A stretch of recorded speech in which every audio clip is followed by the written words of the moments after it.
Hello and welcome to What the Just Happened Today, your essential guide to the daily shock and awe in national politics. I'm Joe Amditis. Let's get to it. It's Friday, November 20th, 2020. Welcome to day 1401. Republican legislative leaders from Michigan met with Donald Trump at the White House ahead of the state's canvassing board meeting on Monday, when the election results are expected to be certified. Details of the meeting with Mike Shirkey, leader of the state Senate, and State House Speaker Lee Chatfield are unclear. Trump and his campaign have openly floated the idea that the Board of Canvassers should choose not to certify the results, forcing the state legislatures to appoint new electors who would overturn the will of the voters. All 83 counties, however, have certified their vote counts, giving Biden a 156,000 vote margin of victory. The State Board of Canvassing is scheduled to meet on Monday to certify the final state tally. White House Press Secretary Kayleigh McEnany, meanwhile, refused to acknowledge President-elect Joe Biden's victory during her first press briefing since October 1st and since Trump lost the election, and she denied that Trump had invited officials from the Michigan State Legislature to the White House as part of an advocacy meeting. Rudy Giuliani was involved in arranging the meeting, but won't attend after being exposed to the coronavirus. His son, Andrew Giuliani, a White House aide, tested positive for COVID-19. Trump has also expressed interest in inviting Republican state legislators from Pennsylvania to the White House for a similar meeting. The state of Georgia, meanwhile, certified its general election results, then issued a correction saying that certification is still ongoing and that a staffer, quote, sent out the wrong press release, end quote, but then officially certified the results. The certification ensures that Biden will receive the state's 16 electoral votes. The certification followed a hand recount of all of the state's 5 million votes, which was requested by the Trump campaign. The recount found that Biden beat Trump by more than 12,000 votes. Moving on, the United States reported a record high of more than 185,000 new coronavirus cases, a record number of hospitalizations, and more than 2,000 deaths. Less than 3 weeks ago, the United States reported 100,000 daily coronavirus cases for the first time. Dr. Deborah Birx, White House coronavirus coordinator, said, quote, "This is faster, it is broader, and what worries me is it could be longer," end quote. Health experts and epidemiologists added that the U.S. has not yet seen the peak and that the worst is yet to come.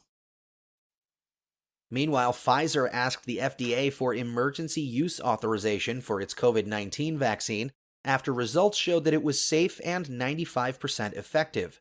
The process is expected to take a few weeks, and an advisory committee meeting to review the vaccine has been tentatively scheduled for early December. Emergency use authorization would allow limited groups of Americans to get the vaccines before the FDA has completed the typical approval process. However, the Trump administration vaccine distribution team says it will not brief Biden's transition team and that it has, quote, no plans to do so, end quote. Trump's unwillingness to share plans with the incoming administration, quote, risks President-elect Biden's team not being ready on day one to implement the plan or make adjustments to it, according to Senator Chris Murphy. Biden, meanwhile, called Trump's refusal to concede, quote, incredible irresponsibility, an incredibly damaging message being sent to the rest of the world about how democracy functions, end quote.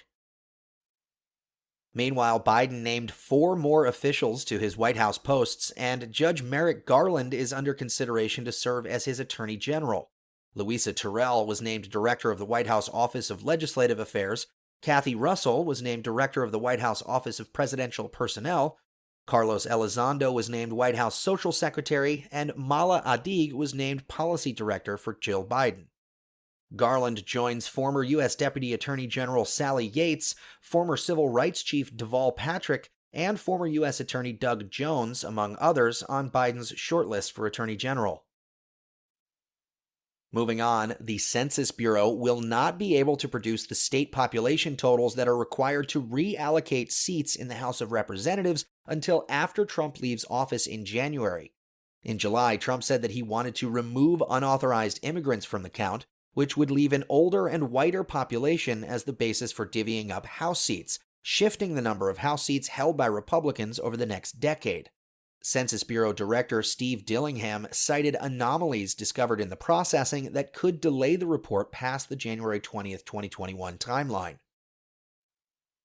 In New York, 2 separate state fraud investigations into Trump and his businesses have expanded to include about $26 million in consulting fee tax write-offs, some of which went to Ivanka Trump. The 2 inquiries, a criminal investigation by the Manhattan District Attorney and a civil one by the State Attorney General, are being conducted independently, but both offices issued subpoenas to the Trump Organization in recent weeks. In a 2017 disclosure Ivanka filed when joining the White House, she reported receiving payments from a consulting company that she co-owned, which totaled $747,622, the exact same amount matching consulting fees claimed as tax deductions by the Trump Organization. Ivanka called the investigations harassment, quote, motivated by politics, publicity, and rage, end quote. And finally, the U.S. Supreme Court postponed a planned hearing into congressional efforts to see Robert Mueller's secret grand jury material from his investigation into Russian interference in the 2016 election. The House Judiciary Committee said the status of the case has changed because of the election, and that Biden and the new Congress should decide whether to pursue the grand jury material. That's all for now. You can find the links and sources for all of these stories on the main website. And as always, visit whatthefjusthappenedtoday.com for the latest news and headlines. Until next time, I'm Joe Amditas.